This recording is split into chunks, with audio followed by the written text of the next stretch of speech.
Halo adik-adik semua, apa kabar? Semoga sehat selalu ya.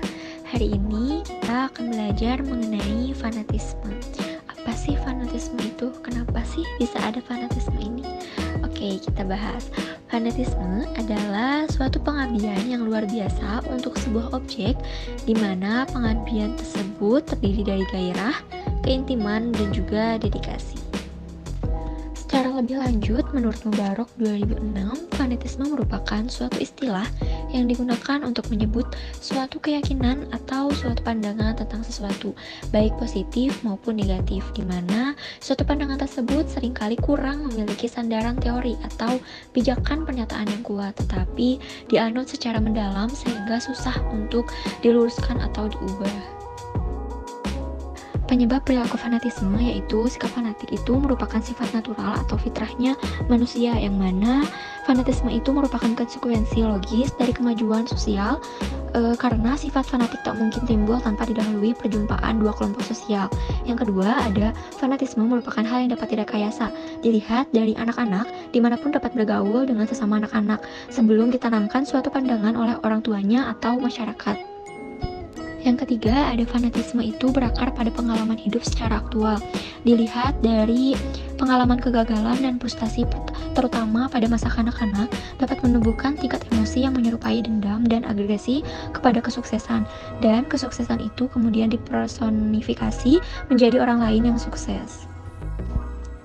Akibat atau dampak perilaku fanatisme yaitu ada celebrity worship syndrome, yang mana individu menjadi terobsesi kepada seseorang atau beberapa selebriti serta menjadi tertarik dengan kehidupan pribadi idolanya. Tingkatan yang paling parah dari sindrom ini adalah menganggap sang idola akan senang jika mereka masuk menjadi keluarganya, dan juga penderita sindrom ini juga tidak akan rela jika idolanya dihina atau diejek oleh orang lain.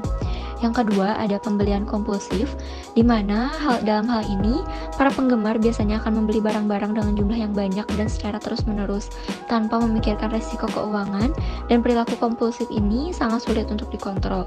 Contohnya yaitu membeli album, aksesoris, poster, dan hal lainnya yang berkaitan dengan idola mereka. Yang ketiga, ada delusi erotomania, yang mana ini tuh merupakan delusi atau keyakinan yang menganggap sang idola menyukai dirinya.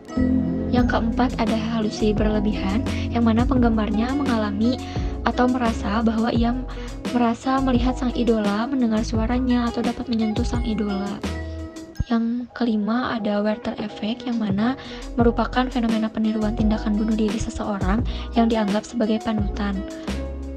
Dan yang terakhir, secara psikologis, fanatisme ini menimbulkan kemalasan berpikir dan ketidakkreatifan, yaitu remaja hanya menjadi plagiator sang idola, sehingga berpengaruh pada perkembangan psikologisnya.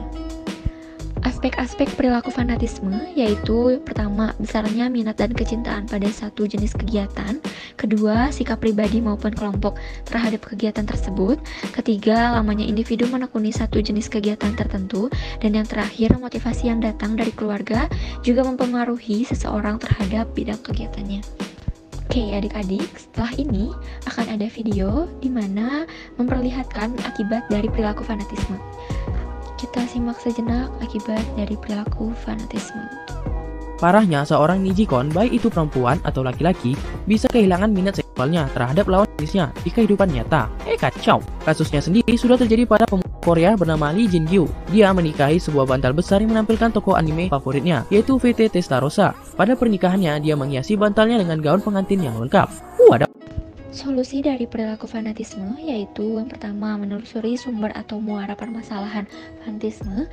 Yang kedua, memilah alternatif yang mungkin dipilih sebagai jalan keluar. Yang ketiga, pembinaan atau pelayanan terapeutis. Yang keempat, menilai hasil pelayanan. Yang kelima, memberikan rekomendasi dan melakukan tindakan lanjut.